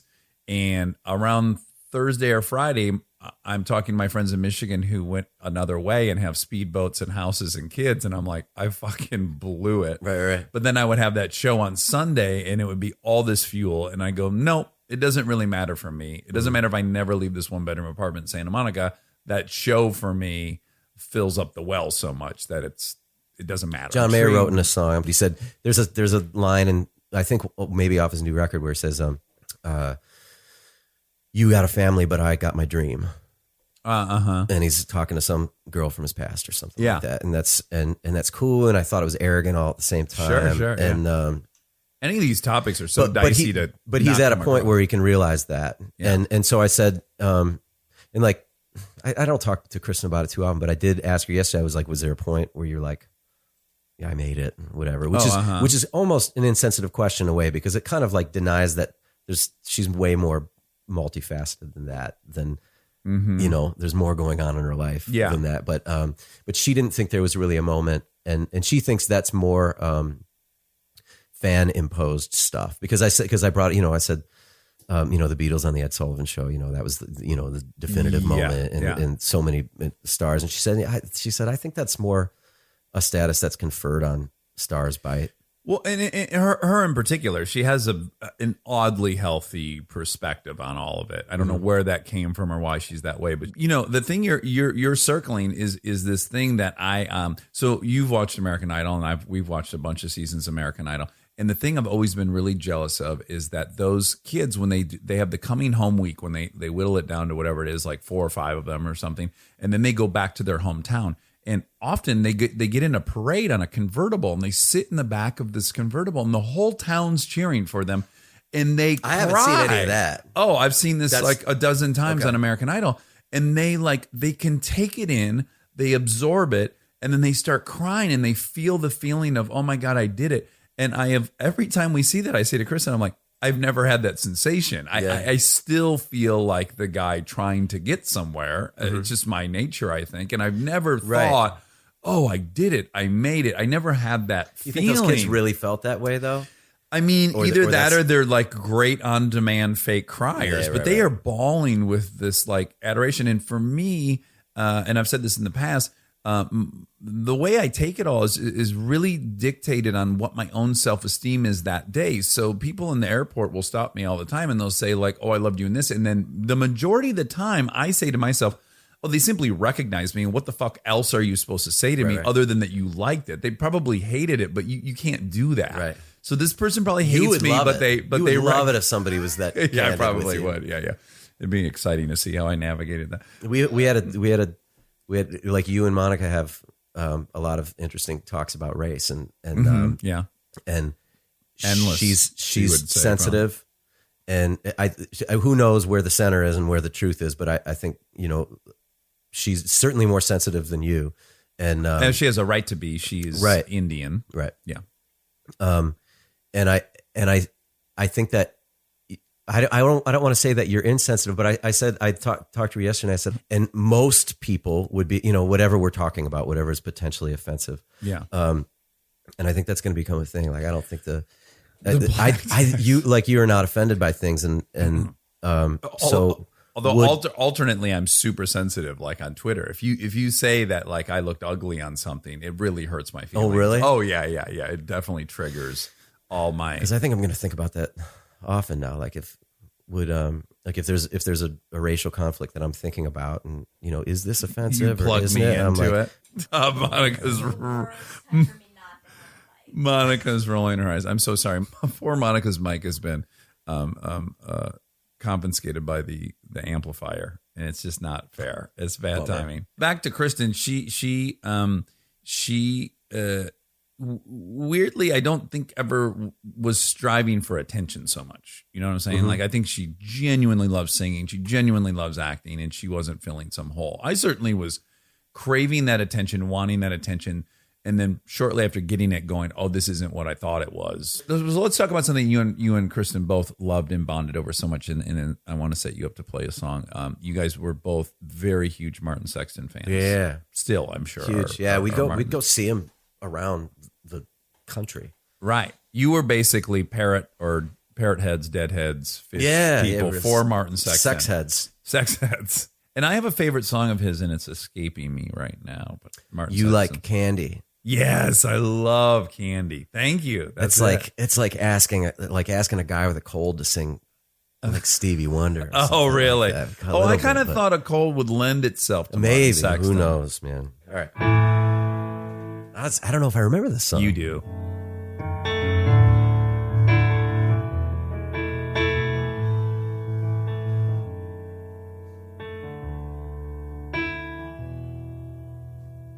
Hey, little jailbait, tell me a story. Let me bum a smoke and we can chat a while. Wanna hear talk straight, so let me hear a story before you get off and make a change. Hey.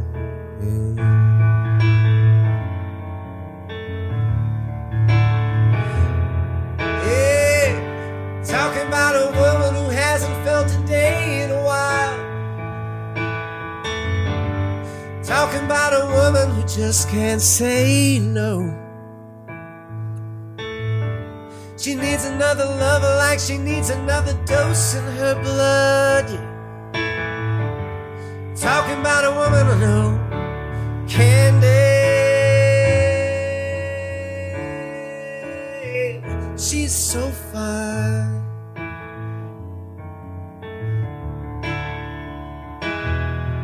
She's shaking on a back street line like a lost angel that longed for this world.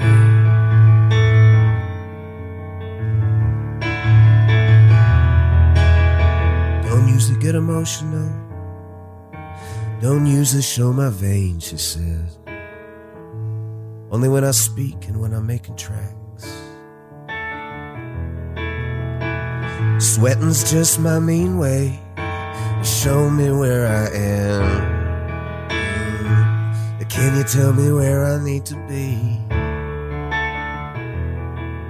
And through those eyes, If she wore her disguise, I'd see through it and say, coming from the rain girl, the rain girl. Talking about a woman, she loves me like a dog loves a bone. Talking about a woman, I just can't let go. I need another lover like I need another hole in my head. Talking about a woman to know candy. She's so fine.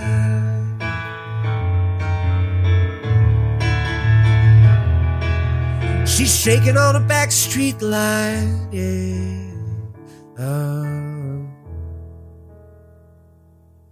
Like a loose cannon, ashamed to explode.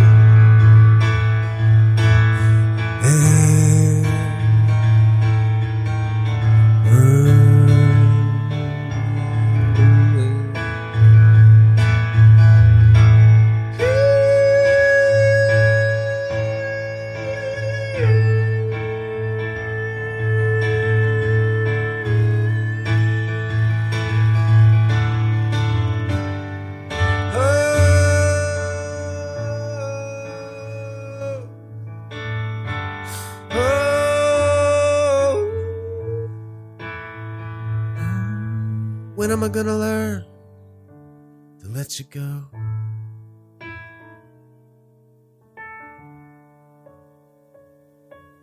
You're my candy. Ooh. You're my lost angel that long for this world. Oh my God.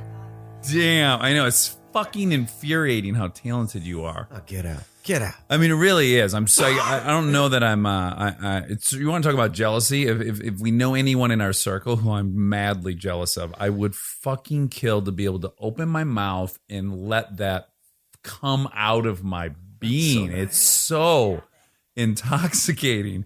It's such a superpower. I'm so into it. Thanks, man. Oh yeah. So yesterday you created a song with the help of my 3-year-old Delta. No, she created a song with the help of me. All right, because it's so modest of you to defer. Yeah. So what happened? She said, "Oops, I farted." Right. Yeah. And She does a lot. Kind of the, yeah. Like her old man. Yeah. Nice Who and doesn't, gassy. Yeah. Who doesn't, man? That was kind of like it sparked something. Yeah. In the room, woke you I up felt like the creatively. molecules in the room chain. That was like, it was. That song wrote itself. We were just. They say the great ones do, right? Yeah, I felt like Delta and I were just the vessel through which that song came. Passed. It was already written. It's been written for 100 years. Okay, here it goes. It's been written for 100 years. It's a nice round number.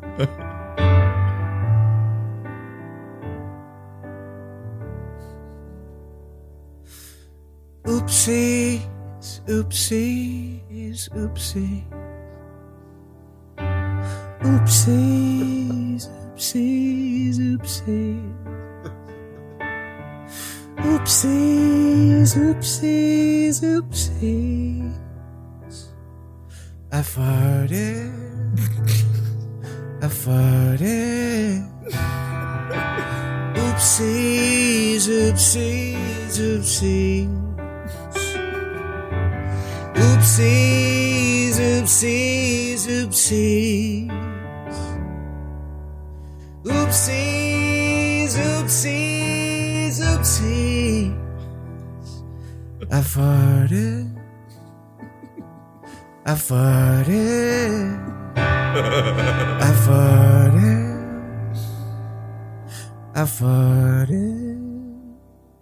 Oh my God. I mean, it could be a hit fucking song. Yeah, that happened, as Monica's saying, in 10 seconds. And I'm gonna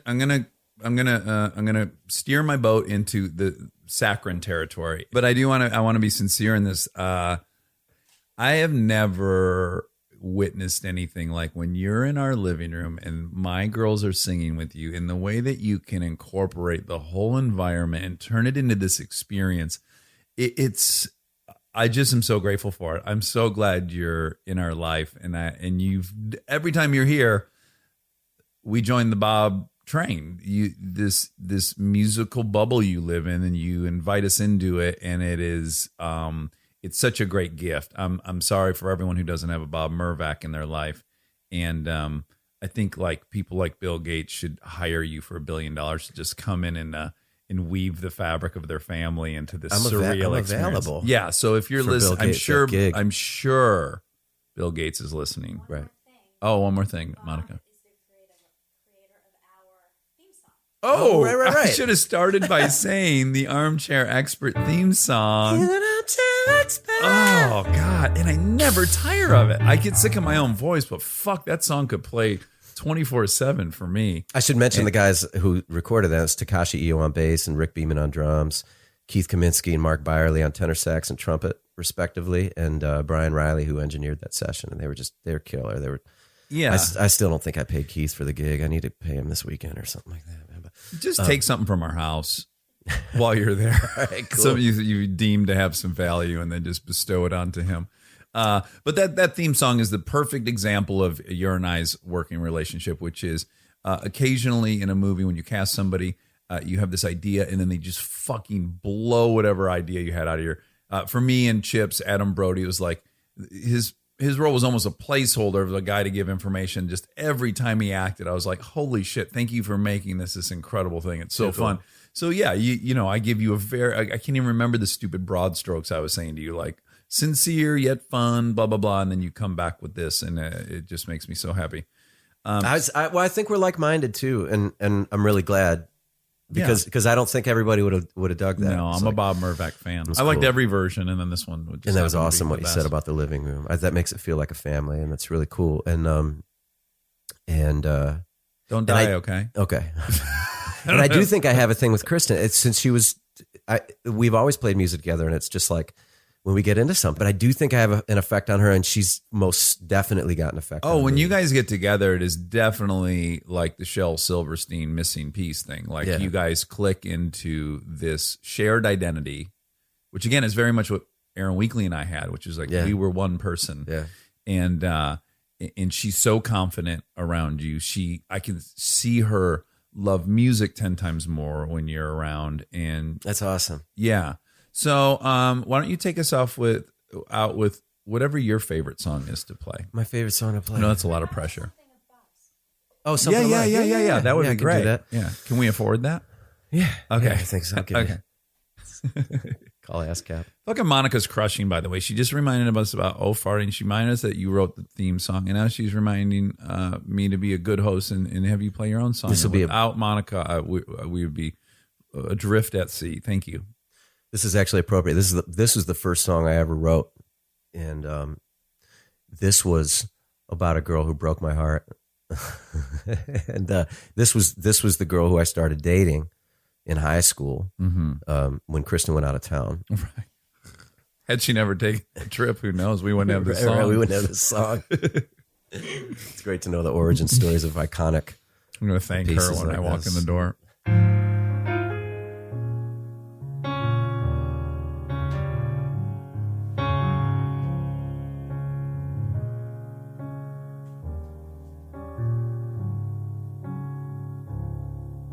I don't know if I'll write a melody that'll make you cry, but if the truth's gonna ever come out, then I just might.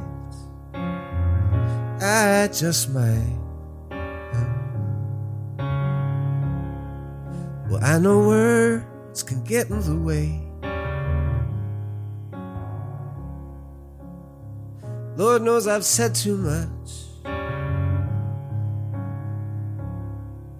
But if there's something I can do that's gonna make you stay one more night, I just might. But you know, You know I changed my tune in the third movement. But sometimes I can't tell how it's gonna hurt when there's no room for improvement and you're gone. Just the same, I hope you're doing well.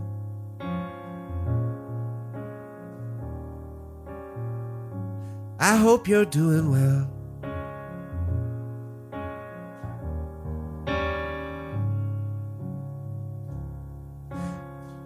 You and I will never be anything anymore, and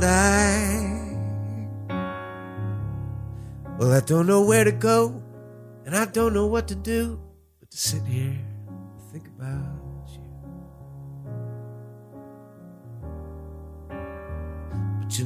But you know, I just can't help thinking that the next chance is gonna be the one, or that if I change my life, you'll come running along.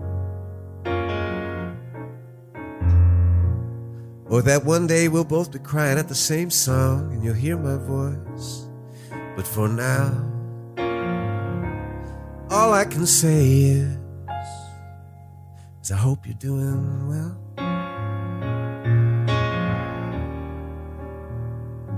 I hope you're doing well.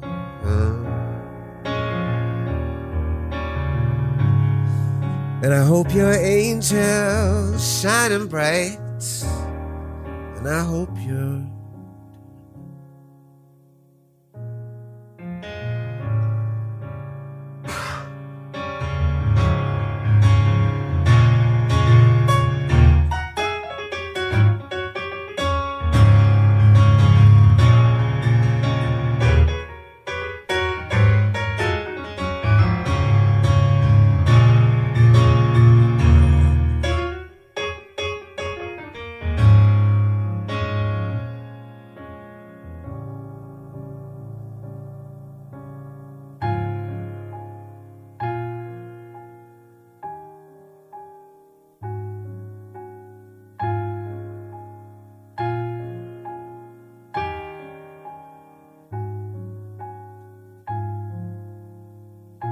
you know my smile's hurt for so long, but I think I'm coming round to something real.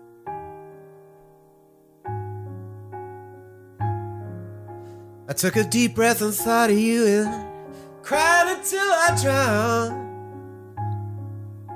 And now this is how I feel. I hope you're doing well.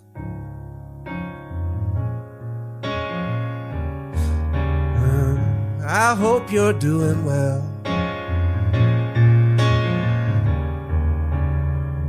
Hope you're doing well.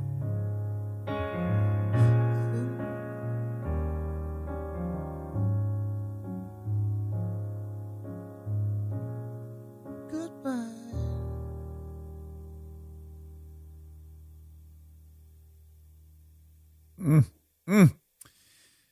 You know, side note, to have a fucking outlet when you're young and you have a heartbreak, the fact that you can use that to create something, like your average 18-year-old, they have a bar. Yeah, that's what they do. You go to the bar with all those feelings, and you maybe turn that into a fist fight or underage peel out, leaving drinking? the parking lot. Well, and driving apparently, and feeling out. That's what I advocate for. Yeah, that was an honest one. I remember that was an honest one at the time. Yeah. That was my gateway into songwriting, and it was a real one. I've always dug the real songs. My father-in-law bust my balls about being too emotional. Yeah, he's like, "Oh, my feelings, my feelings." Bob, thanks for coming and sharing your superpower with us. I'm tickled to be here. I love you. I love you. Good night. Stay tuned if you'd like to hear my good friend and producer Monica Padman point out the many errors in the podcast you just heard. Monica Padman, Bob Mervak was just on, and I bet it was hard for you to even fact check, because when we left that conversation, you said to me, "What'd you say about Bob?" I said, he's the most talented person I've ever met in real life. Yeah, and that just made me so happy because I feel the same way about Bob. And I mentioned it during the podcast, but again, he was very, very sick. So his voice normally is even 5 times better. He's a phenom, and we love him. What did he say that we can embarrass him with Very now? quick. Oh, it's a quick one. Very quick fact check. So Kristen was on the homecoming court. Oh. We were a little dicey on whether or not she was on the homecoming court, and I clarified, and she was. She did not win. Okay, good. She no. doesn't deserve to win. But where did you find this? You didn't ask her. I asked her. Oh, that's Listen. and I say this with love. I would step in front of 1,000 trains for her. The mother of my children. She's perfect. Her memory is useless. So I wish you would have consulted her yearbook or something. Well, listen. She went to that phony baloney high school, though. They probably didn't even have a yearbook. No, this is what happened. When Bob was talking about it, I said, wait, wasn't she on the homecoming court? Because I remember seeing pictures Oh, okay. from my perfect memory. Uh-huh. Okay? Right. And then I decided to just corroborate. And so I double checked with her, and she said the same. And you're right. If she is, she's It's about not, a 50-50 shot. she's not all that reliable in her memory, but Yeah. In so many other ways. Again, In America, all I the just other ways. love her. She's so yeah, nice. we know you love her. Yeah. I love her too. But her memories for the fucking birds, they really, I mean, the where it really hits home is just the idea that she's forgotten about full vacations we've taken. That's a little rough to stomach initially. I mean, was it a bad vacation? No, that's what makes it sad. Is it was like a very nice, memorable, fun vacation that you'd hope to reflect on a porch on a farm when you're retired. But that'll just be me explaining to her where we went, and she'll have to rely on me for me to go, you were really happy, you loved this vacation. Yeah, I hope she remembers our previous vacation from this year. We had a Again, fun yes, one. exactly. So we all went on a vacation, a lover's retreat. We did. The 2 children, Monica, Bell, and I, we went to beaches in Turks and Caicos. It was awesome. Mm-hmm. How sad will you be when in 5 months you go, oh, wasn't it fun? We were watching Peaky Blinders, and she's And like, we had couples massages. yeah, you and her Her and had I. couples massages.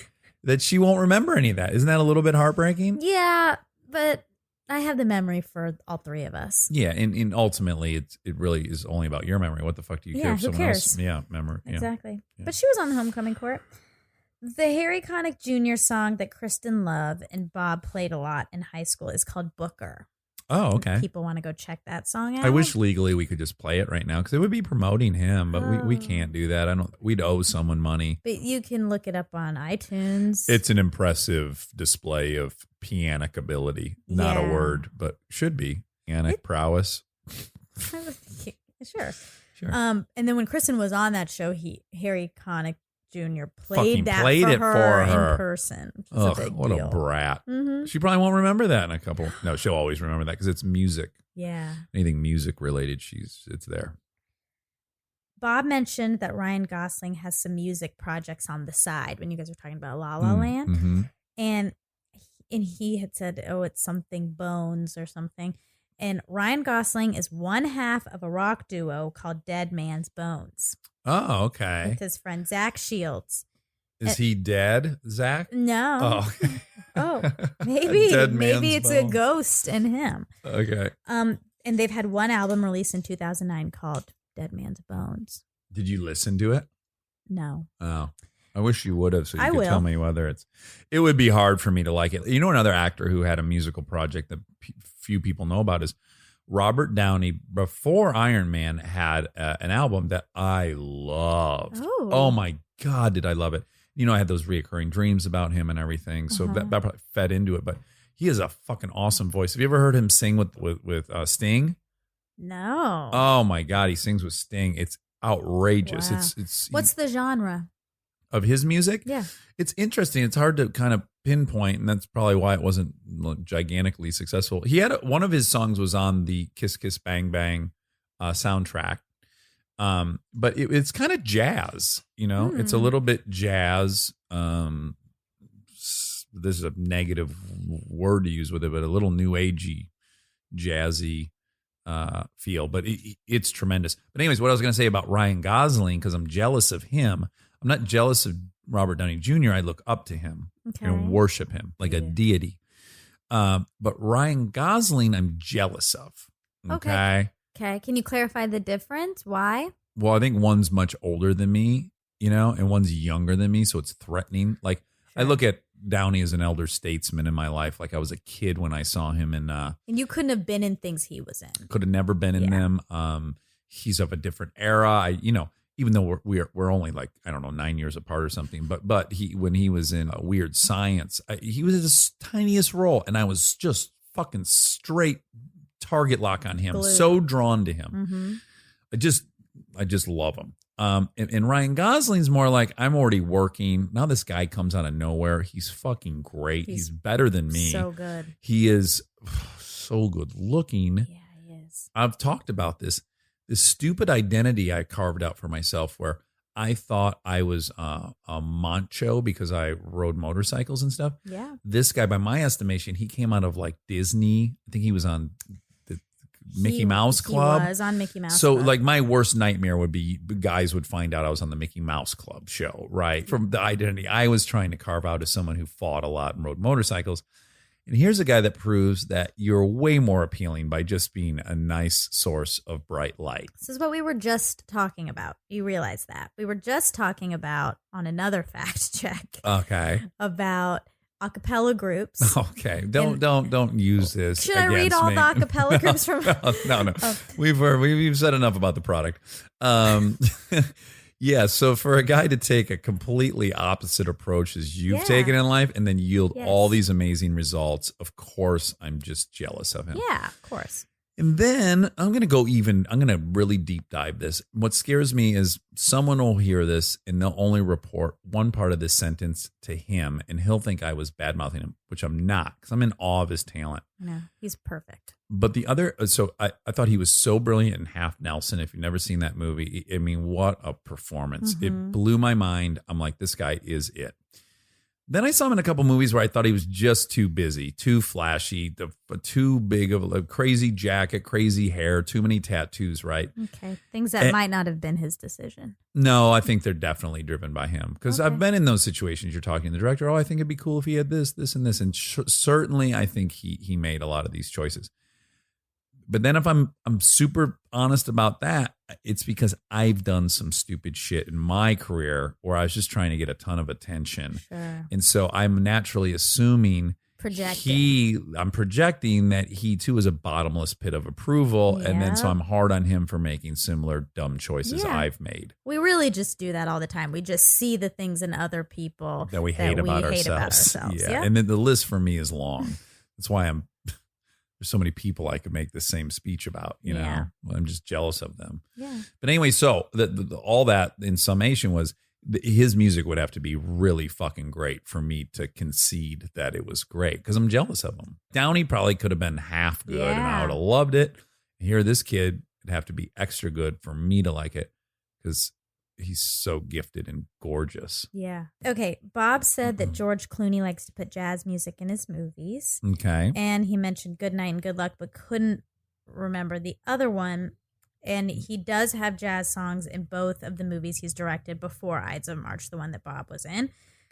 Confessions of a Dangerous Mind and Leatherheads. They both have jazz music. Even Leatherheads. Yeah. I didn't see it, but it didn't seem like a jazzy type movie. Yeah, but it was set in. It was period. Yeah. They had leather helmets. It was a period piece. All I can remember from the trailer is Krasinski wearing a leather helmet. Yeah. That's about it. I had a movie poster of that in my room. Get out of here. Of course I did. Oh my God. Let's go over your crushes really quick. Your number 1, 2, and 3 have a couple crushes. hours? But Matt Damon and Ben Affleck are number 1. They're tied for number 1. Tied for number 1 for life. Yeah, and your goggles for them, it's just the best. It's so, no, it doesn't matter what they do. It does matter. They do the right thing always. Okay, there you go.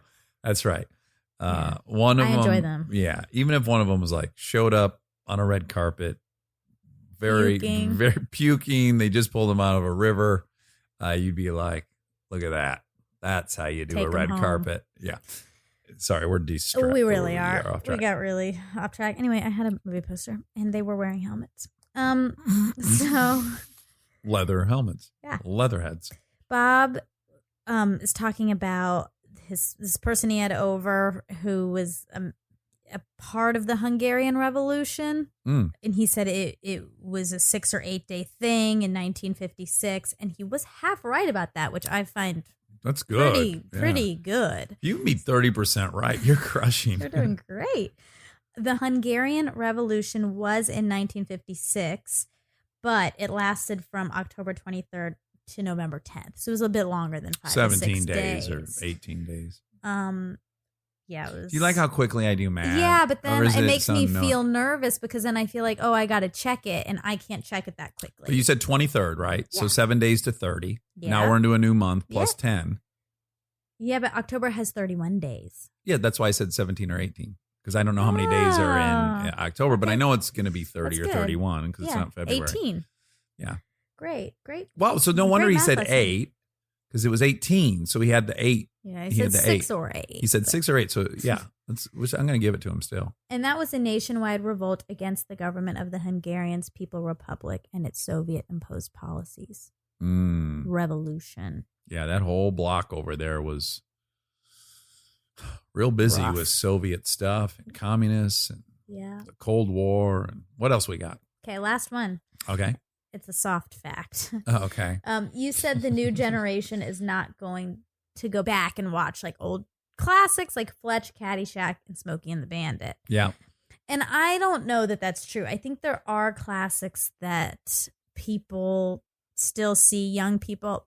I will be very honest and say I haven't seen any of those 3 movies. And let me just put a qualifier on there. You're a fucking comedian. Yeah. Yeah. know. So if you haven't seen them, how on earth who's someone who's not obsessed with comedy going to go see those? I know, but I have a big Crush on Big- that, Damon. I spent my every minute I had watching Good Will Hunting on repeat, so I didn't have much time to watch Fletch, Cat, and Caddyshack. Okay? Right. So I'm a weird case. Yeah. You also were studying a lot. You got perfect grades. I was. Some people are studying some. lazier. Yeah. Okay. Well, now that makes me mad at you. I can accept that you got a 4.0 if I knew you worked hard, but if you just tell me you phoned it in and got a 4.0, In then I'm going high to naturally hate you school. just like, what's his name? Just like Ryan Gosling. Right, yes. I'm going I'm- to put you in my Rosling guy. And if you ever have a fucking band, it had better be as good as the Rolling Stones for me to just think it's as good as REO Speedwagon. First of all, I'm very happy to be included in any category that Ryan Gosling is a part Okay. of. So I feel good about that. Second, I did not get a 4.0 in high school. You got a In college, 3.999. No, I got Okay. something in high school that I don't remember, but was high, but was not a 4.0. Okay, but in college, 4.0. I got 1B Oh, plus okay. 89.9. Wouldn't round I up. was high. I was know, in the I bet you. 3.7 range, I think. Yeah. Whatever magna You're cum laude smart. was. I don't even say the word right, but I got it. How do you say it? Magna cum laude. Right. Say the laude Cum part. laude. That's a weird word. I say that. They should give that award to anyone who can pronounce it correctly. Yeah. That's it for Bob Mervak. Yeah. Sorry that we took up most of Bob's time with Ryan Gosling musings and Robert Downey Jr. musings, but such is the way of I don't think this you need river. to apologize. I don't apologize for the amount of time we took up talking about Ben and Matt. No, we need to do a whole standalone episode about the many ways you've demonstrated your obsession for them. And yeah, Sure. I'm split, by the way. I half of me wants to cash in all my cultural capital and get them to have dinner with you for your birthday because it would make your dreams come true. But then the other half of me is like, they're just real people, so you're gonna probably be bummed. But look, Like my obsession with Natalie Portman, there's just no way that she could have delivered yeah. my obsession with her. Yeah. And we've also discussed that I don't find famous people interesting anymore Okay. by their fame. Uh-huh. Okay. But I still am in love with them. You're not giving that as much credit as you should. Look, I only suggest that may happen because I've been there myself. All right. I would have in my senior year of high school, I would have cut off some of my toes or fingers to go on a date with Nev Campbell. Oh. I mean, I used to watch Party of Five and my heart hurt I love that so show. bad for her. It was like painful for me to watch that show. I loved her Yeah. so much. Yeah. And then I met her, and she's pretty and nice. She's wonderful, but she's not the character on the show. I know. You know, they can't live up. And those guys are not in Good Will Hunting. I mean, Matt Damon, as smart as he is not that smart. You know, he's not as smart as Will Hunting. Oh yeah, he's not a bona fide genius. Correct, probably, a savant. He is very smart because I've watched so many YouTube videos. I can't even tell you. And Before there was YouTube, I would. And did he go to VHS Harvard? Tape. Yeah. Oh, he went to Harvard. Yeah, he's smart. Well, that's cool. Natalie Portman went to Harvard too. I know. Yeah. All right, go to Harvard. Goodbye.